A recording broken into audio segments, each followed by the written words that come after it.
શરૂઆતમાં આંબલામાં અમે માત્ર પ્રાથમિક શાળા જ ચલાવતા. નાના ભાઈ અને હું, ત્રીજા ત્યાંના જૂના શિક્ષક ભાઈ શંકરભાઈ. 5, 6, 7 ધોરણની શાળા. વિદ્યાર્થીઓને શાળા ગમે તે અમારું પહેલું કામ હતું. અમે તેમના નખ કાપતા, વાળ ઓળી દેતા, નવરાવતા, બપોરે દૂરના દરે લઈ જઈ તરતા શીખવતા, તેમની જોડે રમતો રમતા, સાથે જ કાંતવા બેસતા, ગ્રામસફાઈ કરતા, પ્રવાસે લઈ જતા, કવિતા લલકારવાનું તો ચાલતું જ.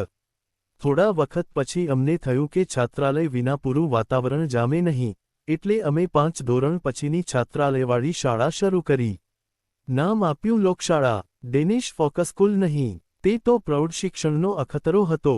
લોકોના હિતમાં ચાલતી શાળા એટલો જ અર્થ કર્યો, પણ ફોકસ સ્કૂલનો એક સિદ્ધાંત, જીવંત શબ્દ, નો અમે આગ્રહ રાખ્યો અને વાગોળ્યા કર્યો.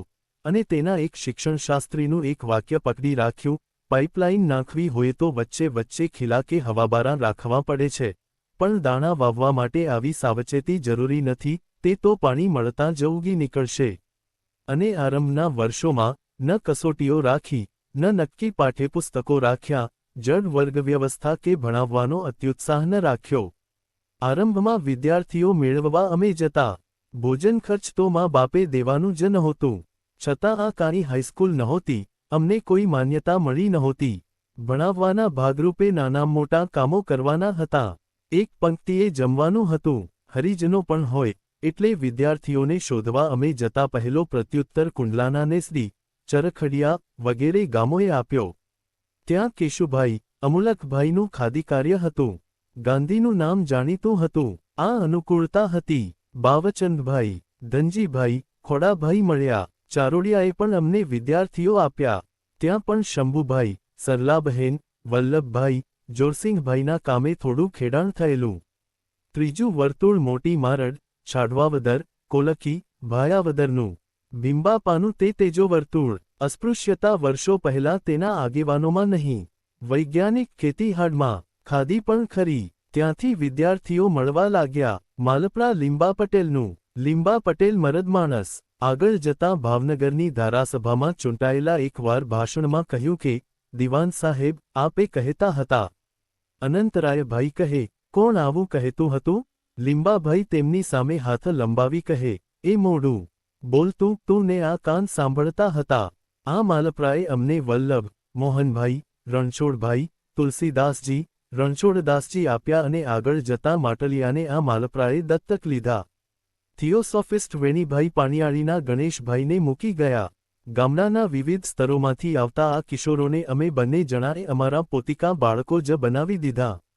અમે બહુધા એમની સાથે જ જમતા, રમતા, ભણાવતા, સાથે બોર ખાવા, નહાવા જતા.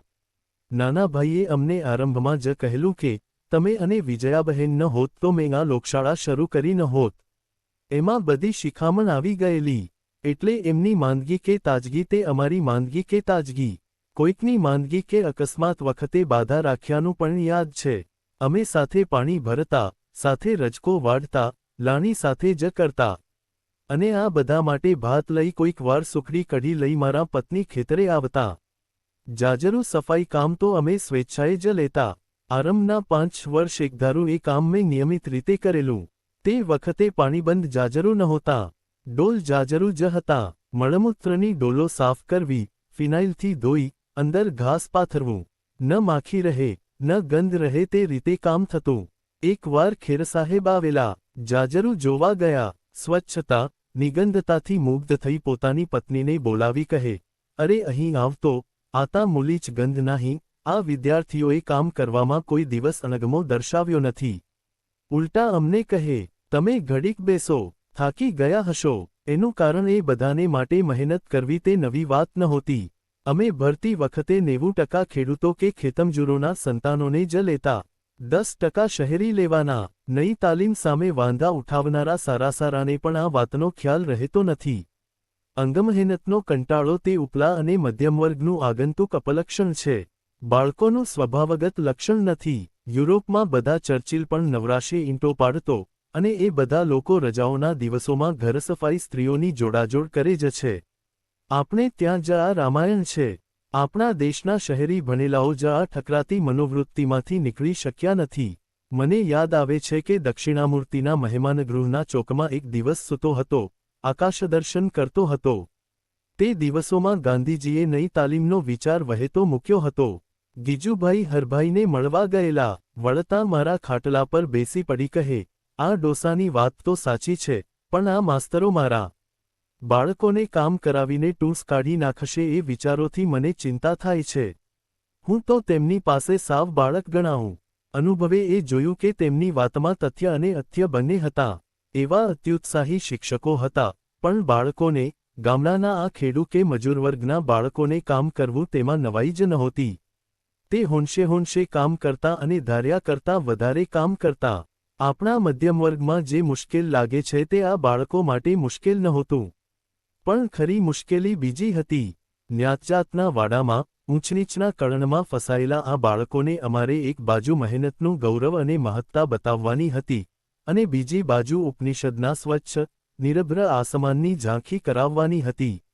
ઊંડા અંધારિયા કૂવાને તળીવે પડેલાને અમારે નિહારિકાના દર્શન કરાવવાના હતા. માત્ર ધંધે વળગાડનારું અમારું શિક્ષણ ન હતું. આરંભના દિવસોમાં એકવાર ગણેશ પોતાની નાનકડી ટંકડી અને રેંટીઓ લાવી રડમસ ચહેરે કહે, અમારે એ બધા સાથે નથી રહેવું. શું કામ? વલ્લભભાઈ મને ખીજવે છે. શું કહે છે? થોડીક વાર થંભીને કહે, ડૈડકું કહે છે. મેં કહ્યું, અહીં અમારી જોડે રહો. વલ્લભને બોલાવીને પૂછ્યું, તું ગણેશને ડૈડકું કહે છે? વલ્લભ તો લીંબા પટેલનો વંશ કહે, અમારા ગામમાં કોળીને ડૈડકા જ કહે. કોળી કળમાની નહીં. મેં કહ્યું, હું તને રોંચો કહીશ તો ગમશે? અમારા ગામમાં કણબીને અમે બ્રાહ્મણ વાણિયા રોંચો કહીએ છીએ. વલ્લભ મૂંગો રહ્યો. તો હવે ડૈકડું કહીશ તો અમે બધા તને રોંચો કહીશું. સમજ્યો?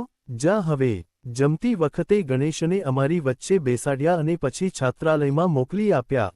ગણેશ આજે અધ્યાપનમાં મંદિરના આચાર્ય છે. વલ્લભ અમારો ખેતી સલાહકાર છે. બંને મિત્રો છે. એ બેઉ તે વાત ભૂલી ગયા હશે. એકાદ દોઢ વર્ષ પછી મને થયું કે હું જાતે જ ખેતીનું જાણું, કાનિક કરતાં શીખું તો જ આ પ્રયોગમાં વધારે રંગ આવશે. આમ તો અમારા ખેતી શિક્ષક તરીકે હરિભાઈ બાવાભાઈ પટેલ હતા જ. હાડે અને વિચારે ખેડૂત અને નાના ભાઈએ તેમને પુના મોકલી વધારે અભ્યાસ કરાવેલો.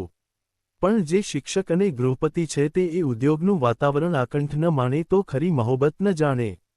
એટલે મેં નાનાભાઈ પાસે દરખાસ્ત મૂકી કે મને ઇસ્માઇલભાઈ પાસે ખેતી શીખવા મોકલો. ત્યારે ઇસ્માઇલભાઈ તરવડા, રતુભાઈ પણ ત્યાં જ ચરમોલય ઊભું કરવા અને વિકસાવવામાં ભીખુભાઈ અને બીજા મિત્રો સાથે પડેલા. મને યાદ છે ત્યાં સુધી અમે આંબલા આવ્યા તે પહેલાંના તેઓ તરવડા ગયેલા. ઇસ્માઇલભાઈ જેવા ઓલિયા પુરુષ મેં ઓછા જોયા છે. નર્યા માણસના માણસ. પ્રેમ તેમની આંખમાં, આંગણામાં નીતરે. વનસ્પતિના તો તેઓ કવિ. તેમનું વનસ્પતિ દર્શન અજોડ શૈલીનું પુસ્તક છે. તેમાં વિજ્ઞાન ભર્યું છે, પણ તેમાંની કવિતાએ વિજ્ઞાનને હળવું ફૂલ ફોરતું ફૂલ બનાવી દીધું છે. પોતે વાંકાનેર રાજ્યમાં ખેતીવાડી અધિકારી હતા. રાજાસાહેબના પ્રીતિપાત્ર હતા, પણ રતુભાઈની મૈત્રીએ તેમને ગામડામાં ખેંચ્યા. આસાયેશવાળી નોકરી છોડી, તરવડામાં જમીન લઈ બધાની જોડે નવા જીવનમાં ઝંપલાવ્યું. જે વાડી એમણે લીધેલી તે પણ અમાશ સૌના મિત્ર અને મુરબ્બી વલ્લભસ્વામીની. 33માં હું વલ્લભસ્વામીની વાડીએ આપમેળે 3-4 મારા ખેતી શીખવા ગયેલો. ટોલ્સ્ટોયના ત્યારે કરીશું ના કેફમાં પરસેવાની જ રોટી કમાવાના નશામાં ચકચૂર રહી 3-4 મહિનાએ જ વાડી પર મઈ બાળેલા. પણ ત્યારે મારા શિક્ષકો પડખેની વાડીવાળા હતા. રતુભાઈ વગેરે આવ્યા ન હતા. આ વખતે તો ઇસ્માઇલભાઈએ મારું ગુરુપદ લીધું. પોતાના ખેતીવાડી કોલેજના સમયની થોકડાબંધ નોટો કાઢી. મારે શું વાંચવું, કેટલું પ્રત્યક્ષ કામ કરવું તે બધું ઠરાવ્યું. અને મારો ખેતીવિજ્ઞાનનો અભ્યાસ શરૂ થયો. રોજના 6 કલાક હું વાંચતો. કેટલાક કલાકો તો તેઓ મારી જોડે વાંચતા, કારણ કે તેમના અક્ષરો ઉકેલવા મુશ્કેલ હતા. વચમાં માતૃમૂર્તિ ખદીજાબહેન ચા નાસ્તો લાવતા, કોઈ વાર એમને ત્યાં જ જમતો. એ ભણાવતા થાકે નહીં અને હું ભણતા થાકું નહીં. ખેતીવિજ્ઞાનની વિદ્યાશાખાઓ જમીન વિજ્ઞાન, જંતુ વિજ્ઞાન, પાકવિજ્ઞાન, કીટકશાસ્ત્ર, પાણી અને જમીનના સંબંધો બધામાં મને પ્રવેશ કરાવ્યો. ખેતી રસાયણ વિજ્ઞાનમાં તો મારી ચાંચ બુડી નહીં, પણ ફળ ઝાડુછેર તો તેમનો આગવો વિષય. તેમાં હું ઠીકઠીક આગળ વધી શક્યો. પણ મને જે ખરે જ ઉપકારક થયું તે તો ખેતી એ ધંધો નથી, પણ એક સંપૂર્ણ જીવન છે તેવી સમજ તેમની પાસેથી પ્રાપ્ત થઈ તે. આ વાત સમજાવવી મુશ્કેલ છે, પણ જેને તેની હવા લાગી જાય છે તે તો ખેતીમાં પડે પડે ભગવાનની લીલા જોઈ શકે છે. તેનું ચિત્ત સુકોમળ, વ્યાપક અને સમતોલ બની જાય છે. અળસિયા, ફૂદા, પતંગિયા, બળદ, ગાય, મરઘા, કૂતરા, ખેતીના સાથી દાડિયા, જમીન, વૃક્ષ, વનસ્પતિ બધામાં અપૂર્વ રસ ભાળે છે. ઇસ્માઇલભાઈની વાડી પરના વહાલા આની ઉત્તમ પ્રવેશિકા છે. એમાં વિજ્ઞાન નથી, પણ ખેતી પરની પ્રીત ઉભરાઈ ચાલી છે. સચ્ચાઈભરી પ્રીત. ઇસ્માઇલભાઈની રગેરગમાં આ હતું. તેમનું જ્ઞાન તો ભારે વૈવિધ્યવાળું હતું જ, પણ તેમનું હૃદય તો અનમોલ હતું. સાહિત્યના વિવેચકોને એવા સૌંદર્યની ખબર જ નથી. એકદંડિયા મહેલમાં તેઓ જીવે છે. આ નાનકડી ચોપડીમાં જીવનની કવિતા રેલાઈ છે. ઇસ્માઇલભાઈનું આંગણું બધા માટે આવકાર આપતું જ હોય, જાકારો કોઈને નહીં. તેમનો હિસાબ હંમેશા ઉધાર બાજુ જ નમતો હોય. પોતે ખેતીના માણસ પણ એ લોભથી જાણે. 2-3 દર્દીઓ ઓસરીમાં બેઠા જ હોય અને આ બધો હલીચો ખદીજાબહેન સ્મિતરેખા સાથે ખમ્યા કરે. 4 મહિના હું તરવડા રહ્યો. તે દહાડા તીર્થ સમા નીવડ્યા. આંબલા, મણાર, સણોસરા, અરણેજમાં અમે મોટા ઘટાટોપ બગીચા ઉછેર્યા, કમાણી પણ કરી. સેંકડોને શિક્ષણ પણ આપ્યું, પણ એ બધાના મૂળમાં ઇસ્માઇલભાઈએ ખેતીનું અમી પાયું તે. તેમનો કુરાન અભ્યાસ નોંધવા જેવો. ફારસીના જ નહીં, અરબીના પણ જાણકાર. નેક મુસ્લિમ. પાકિસ્તાનમાં તેમના મોટા ભાઈ ગયા અને કહેવરાવ્યું, ઇસ્માઇલ, અહીં આવી જા. સક્કરની ઉભરાતી નહેરોના પાણીવાળી, જોઈએ એટલી જમીન અપાવું. મોટો હોદ્દો જોઈએ તો તે પણ તૈયાર છે. પણ ઇસ્માઇલભાઈ તો ફકીર. તેમણે તો કહેવરાવ્યું, હું તો ભારતમાં જન્મ્યો અને ભારતમાં જ મારી રાખ પડશે. પારાવાર દુઃખની વાત એ છે કે આવા નેકદિલ કવિહૃદય જીવની ન તો મુસલમાનોએ કદર કરી, ન હિન્દુઓએ. પણ ઇસ્માઇલભાઈને એનો રંજ ન હતો. દુનિયાદારીની ચિંતા રહેતી, પણ રંજ નહીં. ખદીજાબહેન એમની સેવા કરતાં કરતાં ગયા. તે તેમની પવિત્રતા અને તેમની સિદ્ધિ હતી. બેમાંથી કોના વખાણ કરવા, ચંદ્રના કે ચાંદનીના? આંબલા આવી મેં નાના ભાઈને વાત કરી. ગુરુદક્ષિણારૂપે એક ઉત્તમ પહેલવેતરી ગાય મોકલી આપી. તે વેલો તેમને ફળ્યો. ઘડા ભરીને દૂધ એ ગાયે અને તેના વેલાએ આપ્યું. એટલું જ નહીં, આ પારિવારિક સંબંધને દાવે જ તેઓ પાછળથી લોકભારતીમાં વર્ષો સુધી રહ્યા અને તેમના અવસાન સમયે લોકભારતીના કાર્યકરો પોતાના વડીલ ગયા હોય તેમ ટોળે ને ટોળે ત્યાં પહોંચ્યા. તેમના સ્મરણમાં સંપ્રદાય વળોટી ગયેલ ધર્મ પર વ્યાખ્યાન આપવાનું મને મળ્યું, તેને હું મારો પુણ્યોદય ગણું છું. જબ તુમ આયો જગત મેં જગ હંસે તુમ રોય, ઐસી કરણી કર ચલો, તુમ હંસો જગ રોય. તેમને આ તંતોતંત લાગુ પડે છે. અમે શરૂ કરેલ પ્રયોગનું એક લક્ષણ એ હતું કે ગામમાં કે આજુબાજુ ઊભા થતા પ્રશ્નો અમારી પાસે આવે તો અમે તેનાથી ભાગતા નહીં. સામાન્ય રીતે શિક્ષણને પોતાના વર્ગો અને વિદ્યાર્થીઓ સાથે સંબંધ હોય છે. બહુ તો વાલીઓ સાથે, પણ માત્ર શિક્ષણ પૂરતો. આમ હોવાથી શિક્ષણ એક ટાપુ બની જાય છે. મોટા શહેરોમાં આ કદાચ અનિવાર્ય હશે, જો કે તે વિશે મને શંકા છે. પોતાની શેરી કે લત્તા સાથે શહેરી શાળાઓ પણ સંપર્ક રાખી શકે, પણ ગામડામાં નથી. દૃષ્ટિ, નથી હકીકતો, નથી પારકી છઠ્ઠીના જાગનારા, રાંક લોકોની ભેરે ભાગ્યો. જ કોઈક ઊભું રહે છે. કોઈ ઊભું રહેવા જાય તો તેને જ્ઞાન હોતું નથી, અને વગ હોવાનો તો સવાલ જ ક્યાં? નાના ભાઈને લીધે અમારામાં જ્ઞાન હતું અને પ્રતિષ્ઠા પણ હતી. એકવાર સંસ્થામાં કામ કરનારી બાઈ મોડી આવી. પૂછ્યું, બહેન, કેમ મોડા થયા? ભાઈ, મારે શેઠને ત્યાં છાશ પાણી વાસીદું કરવા જવાનું હોય છે. શું મળે છે ત્યાં? મળતું તો કાંઈ નથી, પણ અમે પહેલા 25 રૂપિયા લીધેલા. તેના વ્યાજ પેટે આ કામે જાઉં છું. કેટલા વરસથી? 7-8 તો થયા હશે. હું તો થીજી જ ગયો. 25 રૂપિયાના વ્યાજ પેટે 6-7 વર્ષથી આ બાઈ શેઠના ઘરનું કામ કરતી આવે છે. તે જ વખતે 25 રૂપિયા આપીને કહ્યું, બહેન, આ રૂપિયા આપી આવ, અને કાલથી અહીં વખતસર આવી જજે. બાઈ તો ગળગળી થઈ ગઈ. શેઠને રૂપિયા 25 લેવાની ઉતાવળ નહોતી. તે કહે, બહેન, શું ઉતાવળ છે? મેં ક્યાં માગ્યા છે? રોકડા આપશે તેવી ધારણા પણ નહોતી, પણ સંસ્થાવાળાએ બધું જાણ્યું છે એ જોઈ ચૂપચાપ રૂપિયા લઈ લીધા. અને કહ્યું, આવી શું ઉતાવળ હતી? મેં તો માગ્યા નહોતા. આવા આવી પડેલા કામો અમે કરતા, એટલું જ નહીં, એ વિશે વર્ગમાં કે રાત્રિ પ્રવૃત્તિમાં વિદ્યાર્થીઓ જોડે ચર્ચા પણ કરતા. એકવાર બાજુના ગામમાં કોઈક ખેડૂતે તેની જુવાન સ્ત્રીને ખેતરમાં મારી નાખી અને પોલીસને લાંચ આપી બધું સરખું કરાવી લાશને અવ્વલ મંજિલ પહોંચાડી. દીકરીના મા બાપ રોતા રહ્યા. વર્ગમાં આ વિશે હું તીવ્રતાથી વાત કરતો હતો ત્યાં ઠાકરશી કરીને વિદ્યાર્થી કહે, મનુભાઈ, આમાં આટલા છડી શું કામ જાઓ છો?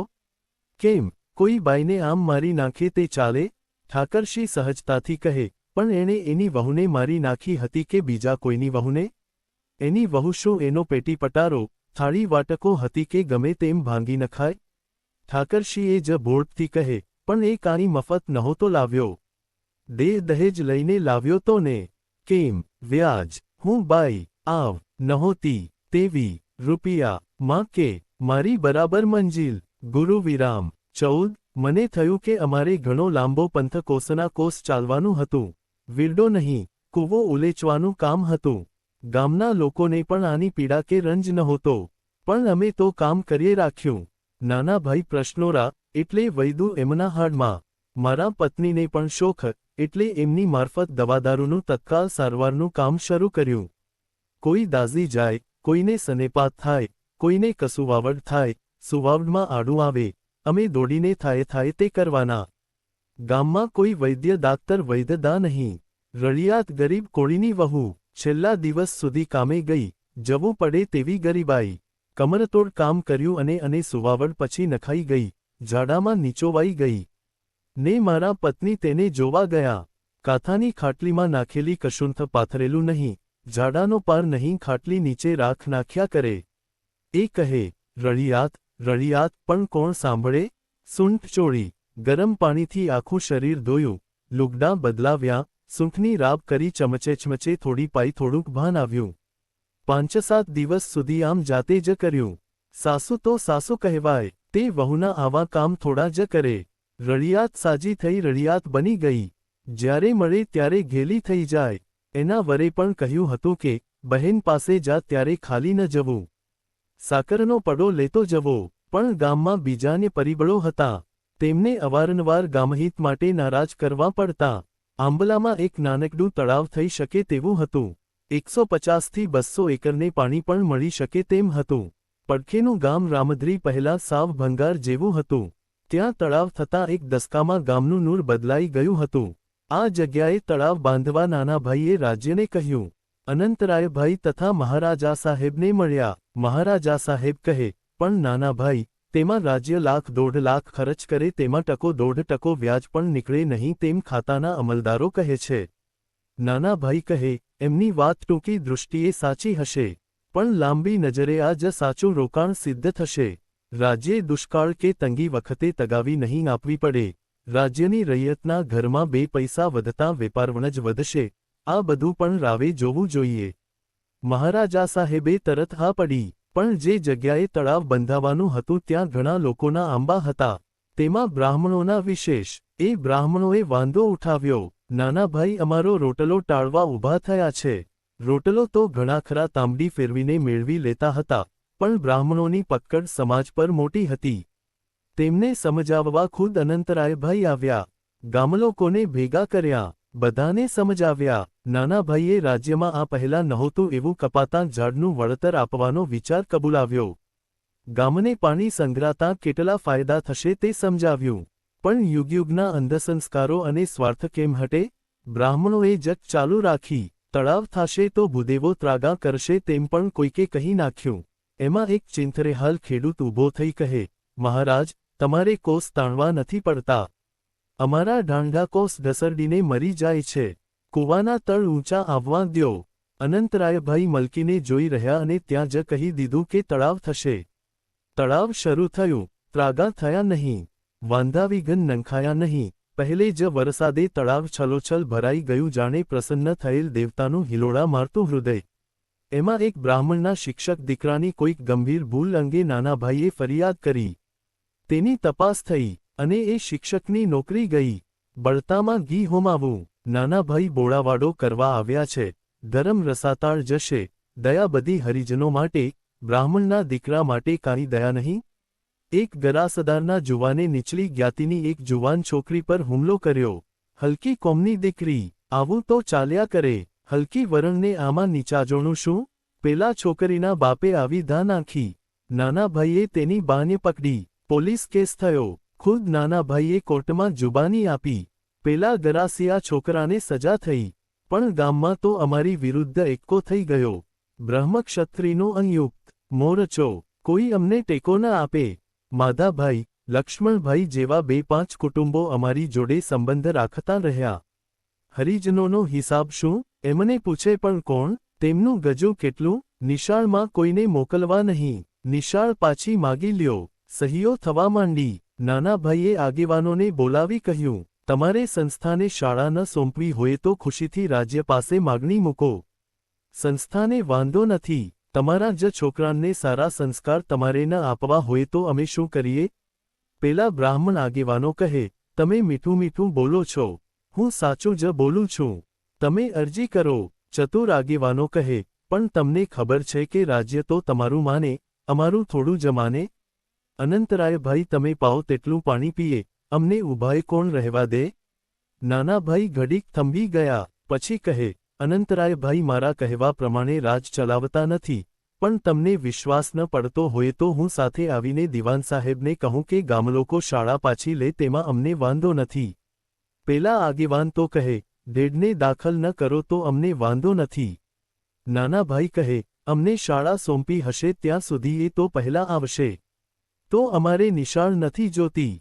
તમારા છોકરા સાવ ભણ્યા વિનાના શું કામ રહે? આપણે સાથે જશું. અને નાનાભાઈએ અનંતરાયભાઈને શાળા પાછી લઈ લેવા કહ્યું. અહિંસા સૂક્ષ્મ અહિંસાના આ પ્રયોગે અમને નવી દૃષ્ટિ આપી. તે વખતે લોકો પર એની દેખાઈ આવે તેવી અસર ન થઈ, પણ થોડા વર્ષો બાદ ગામલોકોએ જ અરજી કરી શાળા ગ્રામદક્ષિણામૂર્તિને જ પાછી આપવા રાજ્યને વિનંતી કરી. જે આજ લગી અનેક સત્તાપલટાઓ વચ્ચે સંસ્થાના માર્ગદર્શન નીચે છે. અમે સમજ્યા કે લોકકેળવણીમાં કેટલીક વાર એક ડગલું પાછળ અને 2 ડગલા આગળનો નિર્ણય લેવો પડે છે. તે પીછેહઠ આગે કુછ નીવડે છે. શાળા અમારી પાસેથી લેવાઈ ગઈ. તેને અમે ગામલોકો સાથેના વ્યવહારમાં કદી મહત્વ ન આપ્યું. એ વાત છેડી જ નહીં. અમારી ગ્રામ સફાઈ, હરિજન સેવા, સ્ત્રીઓની સેવા, જાણે કશું બન્યું જ નથી તેવી રીતે ચાલુ રાખ્યા. લોકશાળા તો અમારી પાસે હતી, તેના વર્ગો ચાલતા જ હતા. ખેતી નવા અખતરા કરતી ચાલતી જ હતી. પેલા બ્રાહ્મણ આગેવાનોએ તો પોતાની પ્રવૃત્તિ ચાલુ જ રાખેલી, પણ તેને બહુ દાદ ન મળી. એ લોકો એકવાર નાનાભાઈ પાસે આવીને કહે, નાનાભાઈ, તમે કોઈક બીજે ગામ સંસ્થા કાઢો તો અમે તમારો બધો કાટમાળ, નળિયા સુદ્ધા અમારા ગાડા જોડાવીને મૂકી જઈએ. નાનાભાઈ કહે, હું શું કામ આંબલા છોડીને જાઉં? એ તો જેવું તમારું ગામ છે તેવું મારું ગામ. તમે મને સાથ આપો કે ન આપો, હું તો અહીં જ રહેવાનો. સ્વરાજની શરણાઈ વાગતી હતી છતાં હજુ દૂર હતું. કરેંગે યા મરેંગે ની સાલ પણ આવી નહોતી. એ વખતે ભાવનગર રાજ્યે, તેના મુખ્ય અધિકારીઓએ અમને જે રીતે દાદ આપી તે યાદ કરતા મને એ સૌ માટે અહોભાવ થયા વિના રહેતો નથી. રાજ્યે અમને જમીન આપી, બીડ આપ્યું, ગાયો આપી, બિનશરતી ગ્રાન્ટ આપી. અમે લોકોની નાની મોટી ફરિયાદો કરી ત્યારે અમે ખોટા ન હોઈએ તેમ જ માન્યું. એ તો ઠીક, પણ એમની સાથે લોકોને લડવા પ્રેર્યા, આગેવાની આપી ત્યારે પણ તેમણે સમતોલન ન ગુમાવ્યું. 1983ની સાલની આજની સ્થિતિ સાથે સરખાવતા મને એમનું ઔદાર્ય આર્દ્ર કરી નાખે છે. શેરડી સત્યાગ્રહના કિસ્સાથી આ મારો અહોભાવ અને આર્દ્રતા સ્પષ્ટ થશે. એ અરસામાં જ અમે ગોહિલવાડમાં પહેલી જ વાર કોઇમ્બતુરની 419 નંબરની શેરડી છેક કોઇમ્બતુરથી મગાવી વાવી. ગણ્યા વર્ષોમાં એ ચારે બાજુ ફેલાઈ ગઈ, કારણ કે તે કઠણ હતી. શિયાળ, ઉંદર ખાઈ શકે નહીં તેવી કઠણ, અને ઉતારો ક્યાંય વધારે. ભાવનગર રાજ્યે ધોળામાં શેરડીનું કારખાનું કાઢેલું. કારખાનાની શેરડી માટે આજુબાજુના ગામોમાં શેરડી વવરાવેલી, પણ શેરડી લેવા વખતે ભાવ ઘણો નીચો બાંધ્યો. એ ભાવે 12-14 મહિના પાણી પાઈને ઉછેરેલો પાક વેચવો પોસાય તેમ ન હતો. રાજ્યનું દબાણ વધતા એ બધા ખેડૂતો અકળાયા અને ચોગઠવાળા ભડ આગેવાન છગનભાઈએ આવી અમારી મદદ માગી. અમે ખેતી કરતા અને તેથી શેરડીના પાક પાછળ કેટલું ખર્ચ થાય તેનો વાસ્તવિક અંદાજ હતો. નાનાભાઈએ મને તેમની જોડે જઈ ઘટતી મદદ કરવા કહ્યું. મેં ખેડૂતોને સાંભળી રાજ્યની દરખાસ્તને સમજી સત્યાગ્રહ કરવાની સલાહ આપી અને જો સાચી રીતે સત્યાગ્રહ કરે તો હું સાથે રહીશ તેમ પણ કહ્યું. સત્યાગ્રહમાં હાલ તો એટલું જ કરવાનું હતું કે કારખાનું શેરડી લેવા આવે તો તેમને શેરડી ન આપી દેવી, ન ભરી દેવી. તેમની મેળે કાપી વાઢીને લઈ જાય તો જોશું. આગળ ઉપર જરૂર લાગશે તો આપણા વાઢને આપણા હાથે સૌ દેખે તેમ દિવાસળી ચાંપી દેશું. કારખાનું વાજબી ભાવ આપે તો શેરડી આપવામાં વાંધો નથી. બીજી વાત મેં એ કરી કે આ પ્રશ્નને રાજકીય રંગ નહીં આપવા દેવો.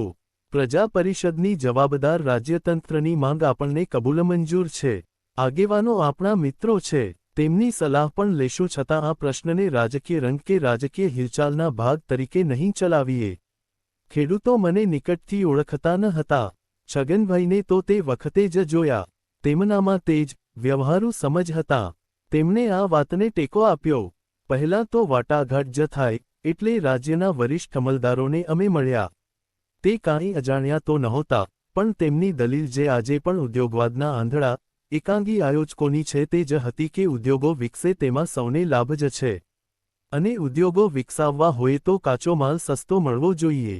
નહીંતર મહારાષ્ટ્રમાં ચાલતા કારખાનાની ખાંડ સાથે આ ખાંડ ઊભી ન રહી શકે. મેં તેમને કહ્યું કે મહારાષ્ટ્રની ખાંડ સાથે આ કારખાનાની પેદાશ ઊભી રહી શકશે કે નહીં તે કારખાનું નાખતાં પહેલાં વિચારવું જોઈતું હતું.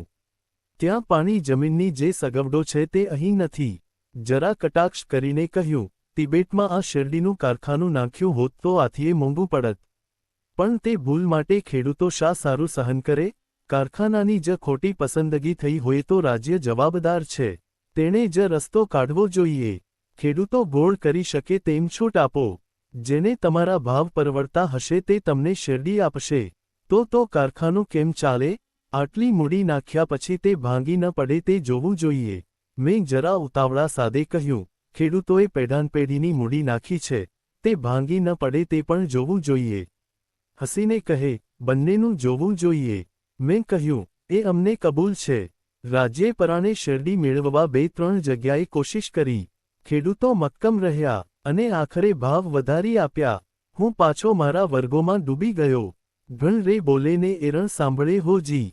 પછીથી નાનાભાઈ અનંતરાયભાઈને પહેલી વાર મળ્યા ત્યારે અનંતરાયભાઈએ દોખો કર્યો, અમે તમને બધી મદદ કરી, ગ્રાન્ટો આપીએ, અને તમે અમારી રૈયતને અમારી સામે ચડાવો? નાનાભાઈ શાંતિથી કહે, ગામડામાં રહીએ છીએ એટલે પડોશી ધર્મે આવા પ્રસંગે શીખ સમજ તો આપવી પડે ને. અનંતરાયભાઈ કહે, તો અમારે ગ્રાન્ટ બંધ કરવી પડશે. નાનાભાઈ કહે, આપ ખુશીથી એમ કરી શકો છો. અનંતરાયભાઈ કહે, પણ તો પછી તમે શું કરશો? નાનાભાઈ મૂછમાં હસીને કહે, બીજું કાંઈ કામ નહીં રહે, એટલે તમારા મૂળિયા ખોદવાનું કામ તો છે જ ને. બંને ખડખડાટ હસી પડ્યા હશે. સૌરાષ્ટ્ર સરકાર સિવાયની કોઈ પણ સ્વરાજ પછી આવેલી સરકારોમાં આટલું ઔદાર્ય મેં અનુભવ્યું નથી. જૂની કોંગ્રેસ જનતા કે નહીં જનતા કોઈમાં શિક્ષણ કે ગ્રામ પુનર્રચના વિશે મમતાભરી, શ્રદ્ધાભરી તત્પરતા કે દીર્ઘદૃષ્ટિ અને નમ્રતા જોયા નથી.